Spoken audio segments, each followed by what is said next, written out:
बिस्मिल्लाहिर्रहमानिर्रहीम। अस्सलामुअलैकुम। Saudi Urdu news channel में आप सबको खुश आमदीद कहा जाता है।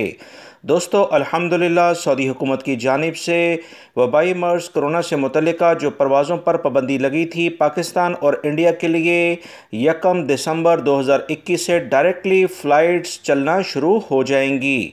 इस बारे में बहुत सारे गैर मुल्की अफराद ने यह पूछा कि मुख्तलिफ़ मुल्कों में जो गैर मुल्की अफराद वाया करते हुए 14 दिन का करंटाइन अभी कर रहे हैं, क्या वो भी 1 दिसंबर से वो करंटाइन को ख़त्म करके सऊदी अरब में डायरेक्टली आ सकते हैं। बहुत अहम सवाल पूछा गया। इस बारे में आप तमाम भाइयों को इतला दी जाती है कि इंशाल्लाह वो लोग जो इस वक्त 14 दिन का करंटाइन दूसरे मुल्कों में कर रहे हैं वो भी 1 दिसंबर 2021 से डायरेक्टली फ़्लाइट्स इन मुल्कों से लेकर सऊदी अरब आ जाएंगे।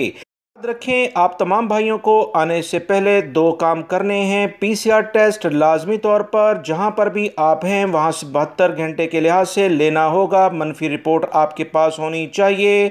और सऊदी अरब में अबशर अकाउंट का जो कदम पोर्टल है उस पर वैक्सीन से मुतल्लिका मालूमात का इंदराज ज़रूरी है ताकि एयरपोर्ट पर कार्रवाई में तेज़ी आ सके और आपके लिए मुश्किलात पैदा ना हो। आप वाया करते हुए आ रहे हैं तो आप लाजमी तौर पर पीसीआर का टेस्ट कराएं और 1 दिसंबर से जो भी फ़्लाइट पहली मिले इसे लेकर आप सऊदी अरब में वाया करने वाले ममालिक से भी आ सकते हैं। वीडियो लाइक करके शेयर भी कीजिएगा। अस्सलामु अलैकुम।